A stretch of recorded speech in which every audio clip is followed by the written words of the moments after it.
사회복지학과의 방송대 유범상이라고 합니다. 반갑습니다. 제가 오늘 다룰 주제는 정의는 정의로운가 하는 주제거든요. 정의는 정의롭습니까? 부정의합니까? 정의롭죠. 근데 그 뻔한 주제를 가지고 온 것에 대해서 여러분들은 의아해 하실 텐데 제 이야기를 다 듣고 나면 야, 정말 엄청난 주제구나 저게. 이제 생각을 하시게 될 거예요. 그 민주정의당, 민정당 기억하세요?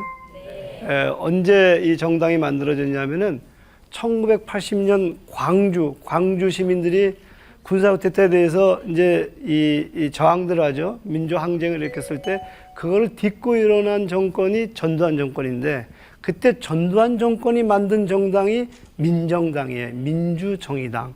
그랬죠. 그러면 지금 현재 심상정 의원이 대표로 있었었던, 그리고 지금 이정미 의원으로 바뀌었지만 이름이 뭐죠? 정의당이. 그러면은 민정당의 정의와 정의당의 정의는 같을 것 같아요, 다를 것 같아요? 다르단 말이에요. 그렇죠? 민정당의 주요 목표가 뭔지 아세요? 정의사회 구현이에요. 근데 놀라운 것은 이번에 문재인 정부 들어섰잖아요. 문재인 정부의 비전이 뭔지 아세요? 정의로운 대한민국이에요. 문재인 정부의 정의와 민정당의 정의는 같은 거예요, 다른 건가요? 자, 정의를 우리가 어떻게 정의할 거냐 이건 건가요. 제가 지금 이제 말씀드리려고 하는 것은 샌델이라는 사람이에요. 샌델이라는 사람이 정의란 무엇인가 하는 책을 썼는데 몇 부 팔렸는지 아세요? 200만 부 이상 팔렸다는 거예요. 우리 한국에서만. 그렇지, 200만 부 이상 팔렸는데 오 하시는 분들은 안 읽었다는 얘기예요. 200만 부에 속하지 않았다는 얘기예요. 자, 그런데 오늘 제가 샌달의 정의로운은 정의로운가? 그 정의로는 전두환 편인가, 문재인 편인가, 심상정 편인가? 이 얘기를 좀 하고 싶어요. 누구 편일 것 같아요? 그럼 여러분들은 저한테 왜 하필이면은 샌들의 정의로냐 이거예요. 저는 왜 그러냐면 지금 여름이니까 우리가 이제 샌들을 신어야 되지 않나.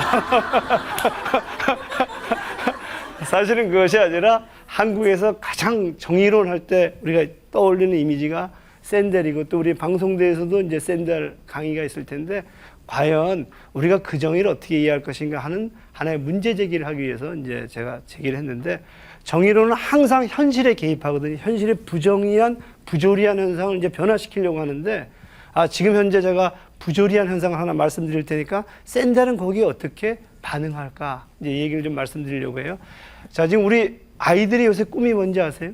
우리 청소년 아이들, 초등학교 예? 연예인이요. 연예인인 줄 알았는데 제가 이제 가서 물어봤더니 대부분의 아이들이 정규직이래요. 그다음 임대업자. 그리고 아까 얘기했던 연예인들은 왜 되려고 하는지 아세요? 쉽게 돈 많이 번다고. 정규직 왜 되려고 해요? 안정적으로 돈 많이 버니까. 임대업자 왜 그래요? 돈 많이 버니까. 이게 한두 명의 아이가 아니라 통계적으로 보편적인 현상이거든요. 그래서 나이를 먹을수록 꿈이 없는 아이들이 늘어나고 그래서 아이들한테 너네 임마 가치에 대해서 생각하고 꿈에 대해서 생각하라. 왜 꿈을 갖고 있지 않니? 그래 생각 좀 해라. 그러면 애들이 뭐라 할 것 같아요? 선생님 저희가 얼마나 생각했는지 아세요? 생각한 결과 정규직이 돼야 돼요. 이 현상을 어떻게 이해할 거냐 이거예요. 제가 이 현상을 이해하기 위해서 하나의 단초를 제공하려고 그래요. 영상을 준비했는데 잠깐 볼까요? 뭐냐면은 여러분들은 바퀴벌레처럼 보일지 모르지만 저게 벼룩이에요. 벼룩이가 지문보다 몇 배 높이 뛰는 것 같아요. 보통 뛰어야 벼룩이지 하니까 10배 정도 높이 뛸 것 같잖아요. 근데 저 녀석이 지문보다 최소 200배 높이 뛴다는 거예요. 300배 높이 뛰는데 저 녀석이 어느 정도 높이냐 그게 인간을 비유적으로 하면 63빌딩을 뛰어넘는 수준이라는 건가요. 그러니까 여러분들이 지금까지 뛰어야지 벼룩이지 만약에 이런 얘기를 했다면 어떻게 돼요? 벼룩이한테 평생 속죄하면서 살아야 된다는 건 거예요. 근데 저런 녀석을 호리병에 가뒀어요. 호리병에 가둬놓고, 근데 저 병의 높이는 20배 돼요, 지 몸에. 그리고 뛰기 할 때는 어떻게 됐어요? 쾅 부딪히고 그럴 거 아니에요. 그런 다음에 자기 몸을 조절한 다음에 병뚜껑을 열면 어떻게 될 것 같아요? 한번 보겠습니다.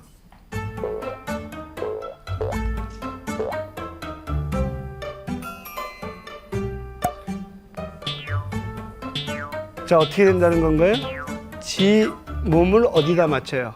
병에다 맞췄다는 건가요? 처음에는 자기가 누군가에 의해서 제한당하지만 시간이 지날수록 어떻게 돼? 스스로 거기다 몸을 제한한다는 건가요? 우리 아이들이 저 통 속에 갇혀 있는 건 거죠. 처음에는 200배 같이 뛸 수 있는 아이들이었거든요. 그래서 아이들을 다 낳아보면 처음에 다 어때요? 천재 같지 않아요? 그게 다 천재잖아요. 근데 이 녀석이 유치원만 다녀오면 어떻게 돼요? 어머님 다녀왔습니다. 그리고 저 병에다가 딱 맞추더라는 건가요? 그래서 이 사회가 생존이 문제가 되는 사회에서 아이들의 꿈들은 정규직일 수밖에 없다는 건가요? 우린 그 속에 가둬놓고 아이들한테 뛰게 했더니 저런 현상들이 벌어지더라는 건가요? 저 아이들에게 첫 번째 방법은 어떤 대안이 있느냐 하면 첫 번째 방법은 저게 잘 적응하도록 돕는 건 거예요. 그렇죠. 그죠? 두 번째 방법은 어떻게 돼요? 아이들을 끄집어내주는 건 거죠. 자, 여러분들은 끄집어내야 돼요? 아니면 적응시키도록 도와야 돼요? 끄집어내야죠. 저는 그 반대예요. 왜 끄집어내는 걸 반대하냐면 애들한테 비판을 가르치고 끄집어내면 얘가 엄마 나 학교 그만둘래요 이렇게 한다는 거예요. 그리고 어떻게 돼요? 왕따가 돼요. 그렇죠. 그래서 우리는 저걸 끄집어내서도 안 되고 적응시켜서도 더더욱이 안 될 거잖아요. 그럼 어떻게 해야 돼요? 한 가지 방법은 통을 넓혀주는 건 거예요. 넓혀주는. 우리는 그 통을 넓혀주는 것들을 생각하지 않는데 지금은 첫 번째 대안은 뭐예요? 저게 적응시키는 거. 두 번째 대안은 끄집어내는 거. 세 번째는 구조와 통을 바꿔주는 건 거예요. 마이클 샌델. 첫 번째일 것 같아요? 두 번째일 것 같아요? 세 번째일 것 같아요? 세 번째일 것 같죠? 그렇죠? 희망컨대. 근데 놀라운 것은 첫 번째. 마이클 샌델은 철저하게 저기에 적응시키는 것들을 가르쳐줘야 된다. 이렇게 주장하는 건가요? 이게 정의라는 건가요? 자, 한 공동체는 그 공동체에 텔로스가 있어요. 텔로스는 목적이에요. 지향이에요.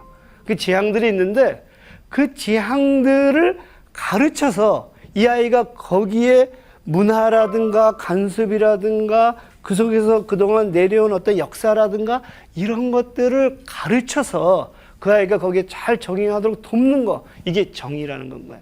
그래서 마이클 샌델은 인간은 뭐냐? 인간은 서사적 존재. 서사적은 스토리가 있는 사회에서 그 스토리를 이렇게 몸에 체현한 존재라는 건가요? 그럼 하나는 역사를 체험하고 있고 하나는 공동체의 문화를 체험하고 있는 게 나라는 건가요? 그럼 그걸 가르쳐서 이 아이가 어떻게 돼야 된다는 건가요? 거기에 잘 적응하도록 도와줘서 그 아이가 그것을 갖게 됐었을 때 그리고 공동체에서 토론과 논의를 하기 시작할 때 이 아이는 시민적 덕성을 가졌다는 건가요? 자, 지금 제가 무슨 말씀인지 되죠? 자, 그렇게 되면 이 마이클 샌델은 첫 번째일 것 같아요? 두 번째일 것 같아요? 세 번째일 것 같아요? 그래서 마이클 샌델이 얘기하는 것은 굉장히 보수적인 대안. 특히 공동체, 지금도 아이들이 있는 공동체가 정당하다라는 것들을 전제한 대안이라는 건가요? 놀랍지 않아요? 그래서 마이클 샌델은 첫 번째 시장을 비판하긴 해요. 근데 시장에서 어떤 것이 시장에서 이루어지고 있느냐 하면 장기 매매, 그 다음에 대리모 출산, 그런 시장을 비판하지 근본적인 시장에서의 불평등을 비판하지 않아요. 무슨 얘기인지 알죠? 마이클 샌델은 또 뭐도 비판하냐면 복지국가를 비판해요. 왜 복지국가를 비판하는지 아세요? 복지국가가 사람들에게 복지적인 대안들을 제공해주면 어떻게 돼요? 얘가 거기에 의존적으로 된다는 건가요? 마이클 샌델은 놀라울 정도로 자녀적 복지를 지지하는 논자예요. 그렇죠? 더 놀라운 것은 뭐냐면 마이클 샌델은 종교가 깊숙이 관여해야 된다고 주장을 해요. 케네디라든가 오바마를 지지를 해요. 그걸 통해 갖고 부도덕이라든가 타락이라든가 뭐 이런 것들을 막을 수 있다라고 보는 건가요? 그런데 놀라울 정도로 종교에 기반을 해서 누구를 공격해? 부시가 악의 축이라고 자기와 동의하지 않는 국가들을 공격을 한단 말이에요. 그럼 그건 도대체 어떻게 할 거냐 말이에요. 이런 고민들에 대해서 마이클 샌델은 어떤 대답할지 참 궁금한 건가요? 더 놀라운 것은 아까 얘기한 것처럼 통을 높이려면 어떻게 돼요? 현재적인 제도나 권력관계를 바꿔야 되는데 그러려면은 노동자들이 조직화돼야 되고 시민들이 조직화돼야 되는데 절대로 노동조합에 대한 얘기는 절대 안 해요. 개인의 덕성을 얘기하지. 자, 제가 이제 이렇게 말씀을 드리고 나니까 마이클 샌달의 정의는 정의로워요, 정의롭지 않아요. 이제 의심하기 시작하게 되는 건 거죠. 물론 마이클 샌달을 다르게 해석할 수도 있는데 제가 이해한 바로는 마이클 샌달의 정의는 대단히 보수적인 대안일 수도 있다. 이제 이런 건가요. 마이클 샌달의 이야기들을 가지고 시민들에게 그 덕성을 가르치려고 하는 노력 중에 하나가 저는 얼쇼리싱의 희망의 인문학이라고 생각해요. 우리 희망의 인문학 들어보셨어요? 우리 한국의 인문학 열풍이 불 때 얼쇼리스가 쓴 희망의 인문학이 주요한 텍스트가 되고 거기에 기반해서 우리 인문학을 배우고 있는데 제가 지금 말씀드리는 얼쇼리스의 희망의 인문학 이런 장면이 나와요. 테니스 코트가 있는데 부잣집 아이들하고 가난한 집 아이들이 딱 나와서 테니스를 치려고 하는데 테니스 라켓이 몇 개가 안 돼요. 놀라운 것은 부잣집 아이들은 줄을 딱 서가지고 제 순서에 딱 치고 줄을 가서 딱 쓰더래요.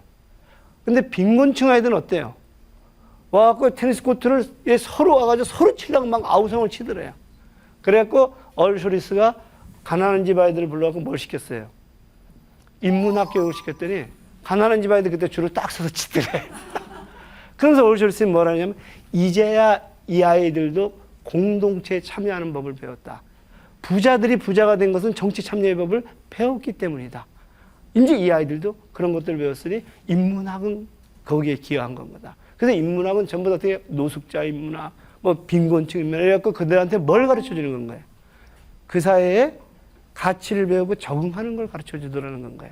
자, 이 인문학은 누구를 위한 인문학이에요? 제가 얘기하고 싶은 것은 뭐냐면 정의로는 정의로운가? 인문학은 정의로운가? 자, 이런 질문들에게 인문학은 누구의 편인가? 정의는 마이클 샌달의 정의는 누구의 편인가? 이제 이런 질문들을 우리가 할 수 있다는 건가요? 우리가 그대로 믿어야 되겠느냐 하는 것들이 제 질문인 건가요? 제가 한 사람을 소개하게 되면 이 푸코라는 사람이에요. 푸코라는 사람이 이런 얘기를 해요. 달을 봐라. 그럼 여러분들 어때요? 다 달을 쳐다보잖아요.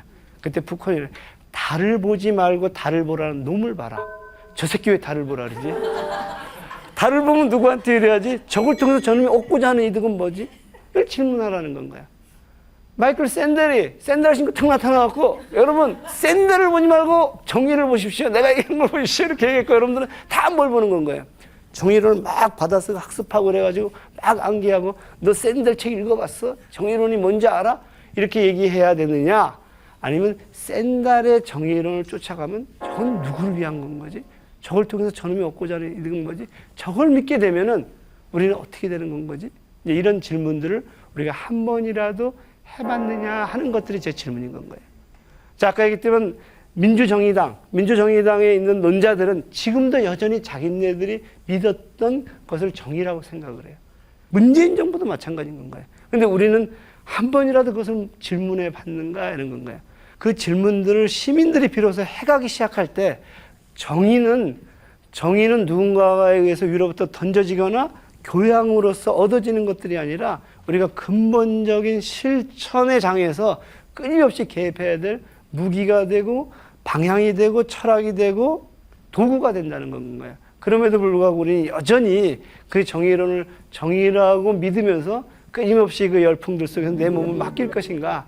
아니면 푸코처럼 끊임없이 달을 보라는 놈을 보면서 정의를 우리가 정의해 나갈 것이냐 하는 질문들을 오늘 여러분과 던지고 싶었습니다. 자, 정의가 정말로 사람들의 또 비판에 의해서 새롭게 끊임없이 정의가 정의되기를 진심으로 기대하면서 제 강의를 마치겠습니다.